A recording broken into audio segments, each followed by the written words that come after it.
नमस्कार, news our के खास कार्यक्रम में आमना सामना में आपका स्वागत है। मैं हूं देवेंद्र कुशवाहा। आज इस कार्यक्रम में हम बात करेंगे बुधनी विधानसभा में कांग्रेस की तैयारियों की, जो लोकसभा उपचुनाव के लिए अभी से पसीना बहा रहे हैं। बीजेपी के इस गढ़ में पीसीसी अध्यक्ष पटवारी एक एक कर्मठ कार्यकर्ताओं से लगातार बात कर रहे हैं, जमीन पर बैठकर टिफिन पार्टी कर रहे हैं। ऐसे में सवाल उठता है कि क्या बीजेपी के गढ़ बुधनी में जीतू पटवारी कार्यकर्ताओं और जनता का दिल जीत पाएंगे?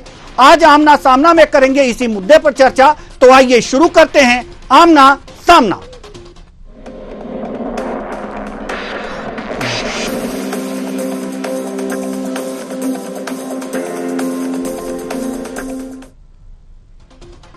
यह सही है कि बुधनी में जीतू पटवारी जीत के कवायद में लगे हुए हैं। कार्यकर्ताओं के साथ दोस्ताना रवैया, जमीन पर बैठकर टिफिन पार्टी करना, कार्यकर्ताओं से फेस टू फेस बात कर उसका उत्साह बढ़ाने की कवायद कर रहे हैं।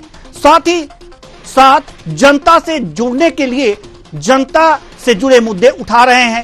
ऐसे में कांग्रेस का मानना है कि इस बार बीजेपी के किले में बुधनी में कांग्रेस सेंध लगा कर रहेगी।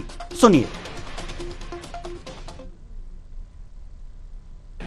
देखिए, कांग्रेस पार्टी लगातार जनहित के मुद्दे उठाती रही, अब भी उठा रही है कि बुधनी आज रोजगार के मामले में, महिला सुरक्षा के मामले, किसानों को उनके उपज का दाम देने में क्यों फेल साबित हुई है। जबकि कृषि मंत्री का गृह जिला है, उनकी विधानसभा है। आज वहां मध्य प्रदेश की बहनें लगातार मांग कर रही हैं, जिन लाडली बहनों को इन्होंने वादा किया था वो 3,000 रुपये क्यों नहीं मिल रहे हैं, उन लोग जो युवा थे उनको रोजगार क्यों नहीं मिल रहा है। तो बुधनी में क्यों ऐसे बड़े उद्योग धंधे नहीं आ पाए। उद्योग धंधे को लेकर लगातार सरकार बड़ी मांग करती है, बड़ी बातें करती है कि हमने फलाने उद्योग लाए, इन्वेस्टर समिट बुलाई, लेकिन एक भी 20 साल में कोई बड़ा उद्योग धंधा बुधनी की जनता को क्यों नहीं मिला, वहाँ क्यों बड़े उद्योग स्थापित नहीं हो पाए। ऐसे तमाम मुद्दे हैं जिनको लेकर कांग्रेस पार्टी लगातार मुद्दे उठा रही है और जनता की आवाज़ को बुलंद किए हुए है। जनता भी लगातार आज 20 साल का हिसाब चाहती है कि भारतीय जनता पार्टी ने केवल झूठे वादों के नाम पर उनसे वोट लेने का काम क्यों किया। वहीं बीजेपी का कहना है कि बुधनी में बीजेपी चाहे जितनी भी जोर आजमाइश कर ले, उन्हें सफलता नहीं मिलने वाली। विधानसभा चुनाव हो, लोकसभा चुनाव हो या फिर उपचुनाव, हर जगह से कांग्रेस का सफाया होगा ही होगा। सुनिए। देखिए, जीतू पटवारी को मेरी एक सलाह है कि जो झूठ फरेब, भ्रष्टाचार और परिवारवाद से ग्रसित कांग्रेस पार्टी है, वो कितने भी कोई भी हथकंडे अपना ले, जनता जनार्दन का प्यार और समर्थन वो कभी हासिल नहीं कर सकते। विधानसभा चुनाव हो, लोकसभा चुनाव हो या उपचुनाव हो, कहीं पे भी कांग्रेस का कोई नाम और निशान अब नहीं रहेगा, क्योंकि प्रदेश की जनता ने मन बना लिया है। भारतीय जनता पार्टी जो सिर्फ विकास और समर्थन में यकीन रखती है, उसको जिताने का काम कर रही है। और देखिए, जिस तरह ये भोजन की बात करते हैं, ये वही जीतू पटवारी हैं जो कुछ दिन पहले अपने कार्यकर्ता से मात्र 100 रुपए की वसूली का खेल खेल रहे थे। आज जब उस पे थोड़ा जनता जनार्दन ने आक्रोश दिखाया, तो अब भोजन की प्रक्रिया पे आ चुके हैं। ये कुछ भी कर ले, जनता का प्यार, विश्वास आप कभी हासिल नहीं कर पाएंगे। तो आज इसी मुद्दे पर हम चर्चा करेंगे और चर्चा के लिए हमारे साथ जो मेहमान जुड़े हुए हैं उनसे आपका परिचय करा दें। अंबिका शर्मा, प्रवक्ता कांग्रेस, विनोद मिश्रा, वरिष्ठ पत्रकार, दोनों मेहमानों का बहुत बहुत स्वागत है हमारे इस कार्यक्रम में। चर्चा की शुरुआत करेंगे। अंबिका शर्मा, प्रवक्ता कांग्रेस। बुधनी बीजेपी का गढ़ है, उपचुनाव होने वाले हैं और वास्तव में जीतू पटवारी पसीना बहा रहे हैं, लेकिन क्या किले में सेंध लगाना, बीजेपी के किले में सेंध लगाना इतना आसान है जितना कि कांग्रेस समझ रही है? देखिए कुशवाहा जी, कांग्रेस पार्टी इस समय पूरी तरह आत्मविश्वास से भरी हुई है। कांग्रेस का प्रत्येक कार्यकर्ता भारतीय जनता पार्टी की नाकामियों को जनता के सामने ला रहा है। और बुधनी विधानसभा का जहां तक सवाल है, हमारे प्रदेश अध्यक्ष श्री जीतू पटवारी जी सीधा संवाद वहां के कार्यकर्ताओं से बनाए हुए हैं। निश्चित रूप से कार्यकर्ताओं में एक उत्साहवर्धन हो रहा है। सीधा संवाद प्रांतीय नेतृत्व से उनका हो रहा है। टिफिन पार्टी हो रही है, साथ में भोजन हमारा आम कार्यकर्ता प्रदेश अध्यक्ष के साथ कर रहा है। तो कांग्रेस पार्टी पूरी तरह आत्मविश्वास से भरी हुई है और बुधनी विधानसभा सीट जीतना हमारे लिए असंभव नहीं है। बुधनी में बहुत जबरदस्त समस्याएं व्याप्त हैं। माननीय मुख्यमंत्री जी का क्षेत्र रहा है, तत्कालीन मुख्यमंत्री जी का, ना तो वहां पर उद्योग धंधे लगे हैं, लाडली बहनाओं की समस्याएं आप सब लोगों के सामने हैं। जिस प्रकार से झूठ बोलकर बहनों के साथ आए हैं कि हम आपको 3,000 रुपए प्रतिमाह देंगे, इन्होंने वादा खिलाफी की। किसान परेशान हैं, नौजवान परेशान हैं, व्यापारी परेशान हैं, किसान को उसका समर्थन मूल्य जो इन्होंने वादा किया था वो नहीं दिया इन्होंने। ठीक है। तो ये तमाम खामियों को लेकर हम जनता के बीच में आए हैं और हमें विश्वास है कि हमको जनता का आशीर्वाद मिलेगा। ठीक है, जनता का आशीर्वाद मिलेगा और इसी उद्देश्य से जीतू पटवारी पसीना बहा रहे हैं। पसीने का कुछ तो मूल्य निकल करके आएगा, जनता आशीर्वाद तो देगी ही। नेहा बग्गा जी, क्या लगता है आपको? देखिए, पीसीसी अद्भुत है, अपना चुनाव बचा नहीं पाए। लोकसभा में एक भी सीट कांग्रेस के खाते में आई नहीं। और ये जीतू पटवारी नहीं, जब से पीसीसी अध्यक्ष बने अब तो ये हारू पटवारी हो गए, ये हम सब जानते हैं। लगातार कांग्रेस को जिस तरह की शिकस्त हासिल हो रही है, अभी हाल ही में 2 के बाद चुनाव हुआ अमरवाड़ा का, आपने देखा कांग्रेस पार्टी को मुंह की खानी पड़ गई। जिस छिंदवाड़ा को ये कमलनाथ जी का गढ़ कहते थे, वो कमलनाथ जी का गढ़ नहीं, वो भारतीय जनता पार्टी की केंद्र और राज्य की सरकार के लाभार्थियों का गढ़ बन गया। और जिस तरीके से बीमारू राज्य छोड़ा था कांग्रेस पार्टी ने दिग्विजय सिंह जी के बंटाधार वाले शासन में, आज उसको सुचारू से स्वर्णिम बनाने की ओर मध्य प्रदेश की भारतीय जनता पार्टी की सरकार चल रही। आज किसानों को बढ़ाया है वो भारतीय जनता पार्टी की सरकार किया। मध्य प्रदेश में पर कैपिटा इनकम अगर वो भारतीय जनता पार्टी की सरकार में बढ़ी है। मध्य में अगर लगातार रोडों के जाल बिछे हैं तो ये आदरणीय मुख्यमंत्री पूर्व शिवराज जी के शाल में बिछे हैं। और बुधनी जिस क्षेत्र की हम बात कर रहे हैं वहां से रिकॉर्ड मतों से विधानसभा चुनाव जीतकर माननीय पूर्व मुख्यमंत्री शिवराज सिंह चौहान भी आए हैं। इस बात भी उसका परिणाम आप सबको देखने को मिलेगा। मुझे लगता है कि जीतू पटवारी जी विकास के लिए निरंतर प्रयास कर रहे हैं। और जो उन्होंने कहा कि मुझे याद रखना पार्टी गई तेल लेने, तो लक्ष्य एक ही है कि जब तक कांग्रेस पूरी तरीके से तेल लेने न चली जाए तब तक वो नए नए किसी प्रकार के छपास में अपने आप को बना कर रखें। क्योंकि एक तरफ उमंग सिंघार जी का गुट, दूसरी तरफ जीतू पटवारी जी का गुट है, तीसरी तरफ कमलनाथ जी के जो पदाधिकारी हैं वो प्रदेश भर में विधानसभा में सब जगह पर चिन्हित है। और दिग्विजय सिंह जी तो हम सबसे छुपे हुए नहीं है। इसलिए जनता पार्टी अपने कार्यों को लेकर आश्वस्त है। भारतीय जनता जो सरकार की योजनाएं हैं, संगठन के जो विचार हैं, उसको लेकर जन जन तक जा रही है। कांग्रेस की तरह चुनावी राजनीति के समय नहीं निकलती, चुनावी मेंढक की तरह निकल कर नहीं आती, टूरिज्म नहीं करती। चलिए विनोद मिश्रा जी, हम आपके पास आना चाहेंगे।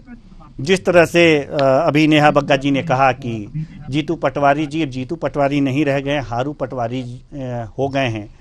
और लेकिन बुधनी में यानी कि बीजेपी के किले में, गढ़ में वो इतना पसीना बहा रहे हैं, तो क्या जीतू पटवारी जी हारू पटवारी ही रहेंगे या कुछ उम्मीद जग रही है उनके मेहनत से?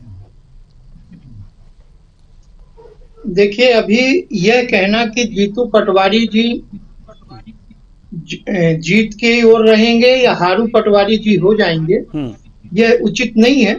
लेकिन जिस तरह से वो प्रदेश अध्यक्ष हैं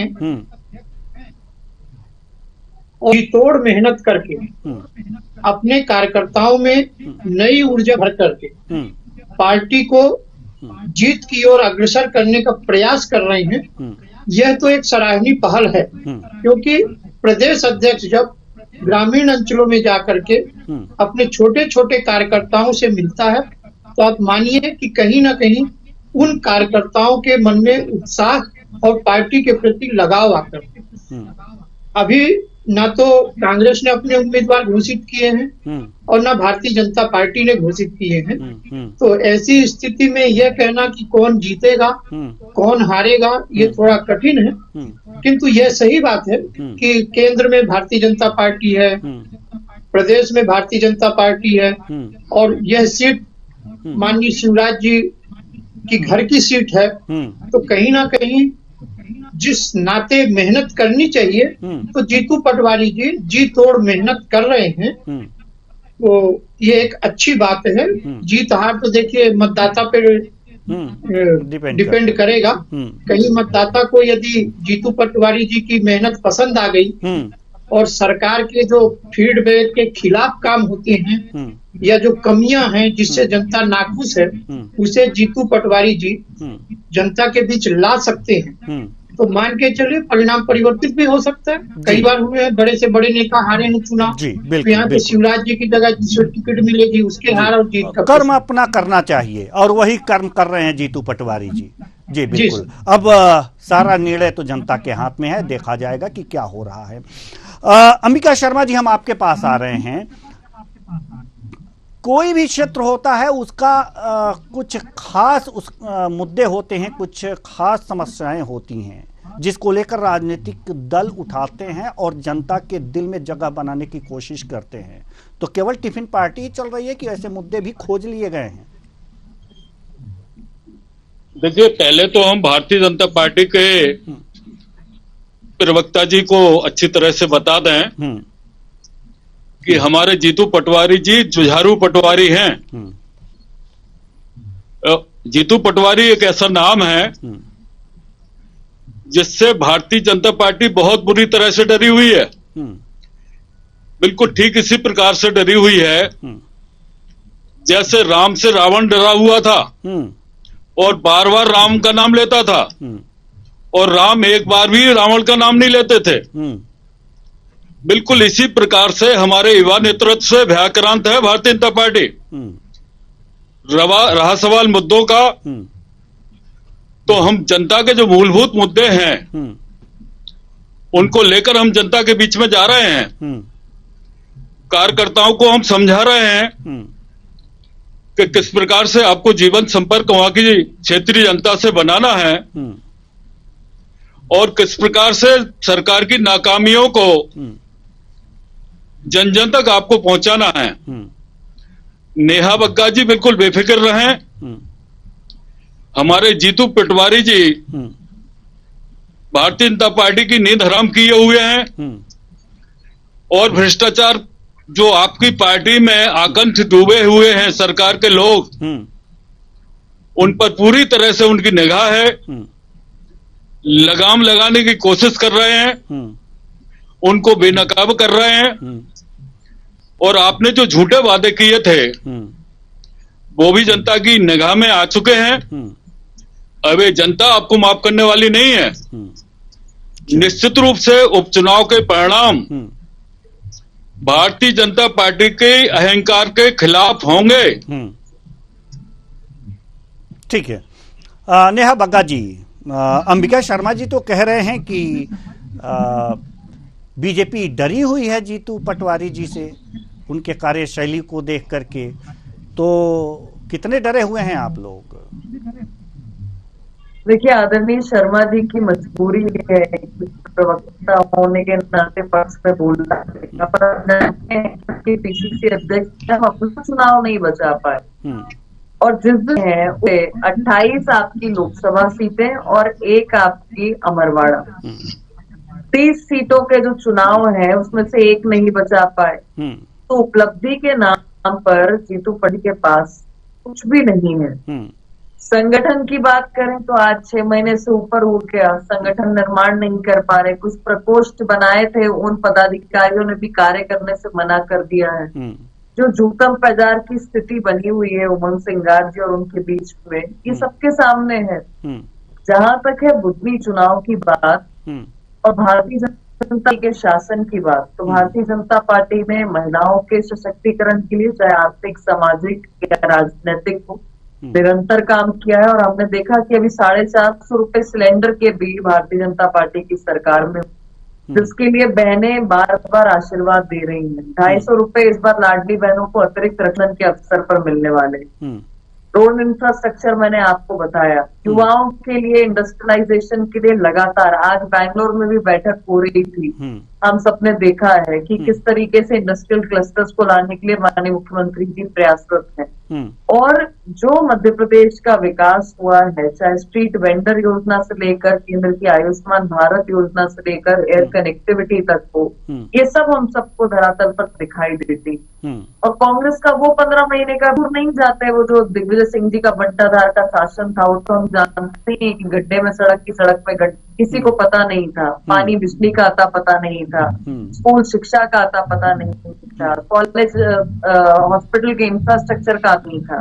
पर 15 महीने की भी तो सरकार आई थी शर्मा जी, उसमें आपने सरकार जाने के 3 घंटे पहले आंगनवाड़ी का 60 करोड़ का घोटाला कर दिया, पर उद्योग ने चलाए, कुत्ते तक को नहीं बख्शा, डॉग स्क्वाड का ट्रांसफर हो गया। आपने बेटियों के विवाह के 51,000 रुपए देने का वादा, एक बेटी का 4,000 रुपए बेरोजगारी भत्ते की बात की, एक युवा को नहीं दिया। शहरिया बेगा बहनों के आप 1,000 रुपए जो आते थे आदिवासी अंचल में, वो आप लोग खा गए। तो एक नहीं अनेकों चीजें हैं। भारतीय जनता पार्टी के शासन को बहुत करीब से बुधनी की जनता प्रदेश में देख रही है, और बुधनी ने तो माननीय मुख्यमंत्री शिवराज जी को अनेकों अवसर दिए हैं। आज वो केंद्र में भी गए हैं तो उस जनता के आशीर्वाद से ही गए हैं, जो प्रदेश में लगातार उन्होंने विकास किया है। मुझे लगी ये जीतू पटवारी वर्सेस नहीं है, और ये भारतीय जनता पार्टी का जो मॉडल है, भारतीय जनता पार्टी ने जिस प्रकार से कार्य किया है और कांग्रेस ने जो सत्यानाश किया था इस प्रदेश का, ये उसके बीच का चुनाव है। और निश्चित तौर पर कांग्रेस जो धरातल से गायब है, ये उसका भी चुनाव है। भारतीय जनता पार्टी फिर से एक चुनाव जीतने जा रही है। चलिए, विनोद मिश्रा जी, हम आपके पास आना चाहेंगे। विनोद मिश्रा जी, अभी दोनों प्रवक्ता को आपने सुना और अपनी अपनी पार्टी का बहुत अच्छी तरीके से पक्ष रख रहे हैं लोग, और तंज भी एक दूसरे पे मारना नहीं छोड़ रहे हैं। सवाल यहाँ पर यह है कि जो काम है बीजेपी के और जो मेहनत है कांग्रेस की, और जो रणनीति है बीजेपी की और जो रणनीति है कांग्रेस की, अभी तक तो लग रहा है कि ठीक ठाक पैरेलल है। लेकिन एक चीज कांग्रेस में बड़ी दिक्कत है, दिक्कत यह है कि कब कौन वहां से पलायित कर जाएगा और बीजेपी की तरफ चला जाएगा। अपने सेनानी तैयार करते हैं, सैनिक तैयार करते हैं, टिफिन खोल करके बैठ करके खाएंगे, साथ में सेनानी बनाएंगे, कार्यकर्ता बनाएंगे। वही कार्यकर्ता का हमने नाम ले लिया, सेनानी। लेकिन जब वक्त आएगा, चुनाव घोषित हो जाएगा, पता चलेगा कि ये बीजेपी की तरफ जा रहे हैं, और ये अक्सर देखा जा रहा है। ऐसे में क्या कांग्रेस कोई ठोस रणनीति ऐसी दिख रही है कि वो बांध पाए अपने कार्यकर्ताओं को? सबसे पहले तो अपने कार्यकर्ताओं को बांधना होगा कांग्रेस को। तो क्या ऐसी कुछ रणनीति ठोस बनती दिख रही है क्या, बुधनी में खास तौर से?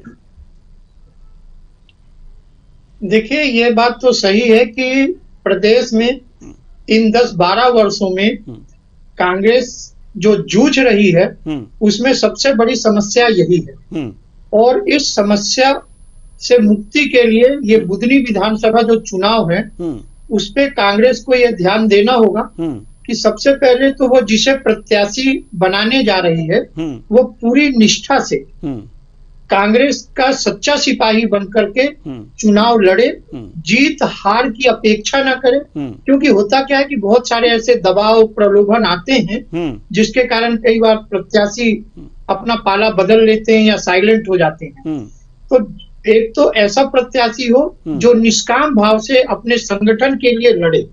दूसरी चीज यह भी है कि जो स्थानीय कार्यकर्ता हैं, देखिए किसी भी विधानसभा क्षेत्र के लिए हर कार्यकर्ता को बांध के रख पाना तो असंभव है, क्योंकि कौन व्यक्ति की नस कहाँ दबी है या कहाँ प्रलोभन में आ जाए।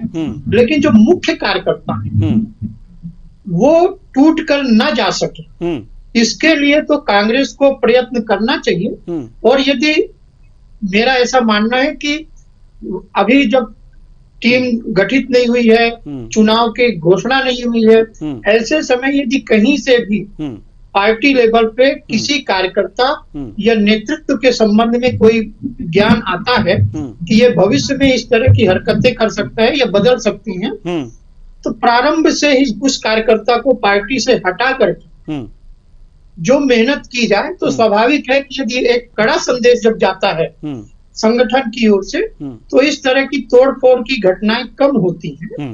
तो कांग्रेस को यह देखना होगा कि इस तरह के दल बदलू छोटे छोटे नेता या बड़े नेता जो भी हैं, जो पदों में हैं, वो यदि उनका ट्रैक रिकॉर्ड देख लें, यदि बदलने की संभावना है तो अभी बदल दे, तो पार्टी को उस समय पता भी तो चलना चाहिए ना। सबसे बड़ी बात यह है, पता भी तो चलना चाहिए कुछ।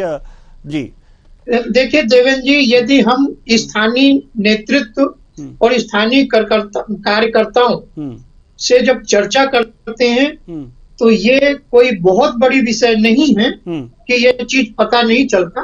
लगभग जो वहाँ के लोकल कार्यकर्ता होते हैं या जो नेता होते हैं, वो एक दूसरे के नेचर को और स्वभाव को समझते हैं। बस विषय यह होता है कि जो ऊपर के नेता हैं, जो निर्णायक नेता हैं, वो उस पर विश्वास करके जी वो निर्णय ले सके। ठीक है, आएंगे आपके पास। अंबिका शर्मा जी, हम आपके पास आना चाह रहे हैं। सवाल वही है कि क्या कुछ खास ठोस रणनीति है कि कहीं चुनाव घोषित हो, उपचुनाव घोषित हो, उसकी तारीखों की घोषणा हो और आपके जो कार्यकर्ता जिनका मन जीतने का प्रयास जीतू पटवारी जी कर रहे हैं, उनका मन बीजेपी से लग जाए? कोई ठोस रणनीति है इसे बचाने के लिए? देखिए देवेंद्र जी, भारतीय जनता पार्टी ने राजनीति को व्यापार बना दिया है, लोकतंत्र को मूलतंत्र में कन्वर्ट कर दिया है। ये बहुत बड़ा दुर्भाग्य है देश का। ये निर्वाचित विधायक और सांसदों की गोली लगाते हैं। जहां तक कांग्रेस का सवाल है, हम इस बात को नहीं मानते कि बोली लगाते हैं। अगर आपके पास कोई ऐसा सबूत है तो जरूर, आप न्यायालय खुला हुआ है, आप न्यायालय में लेकर के जाइए।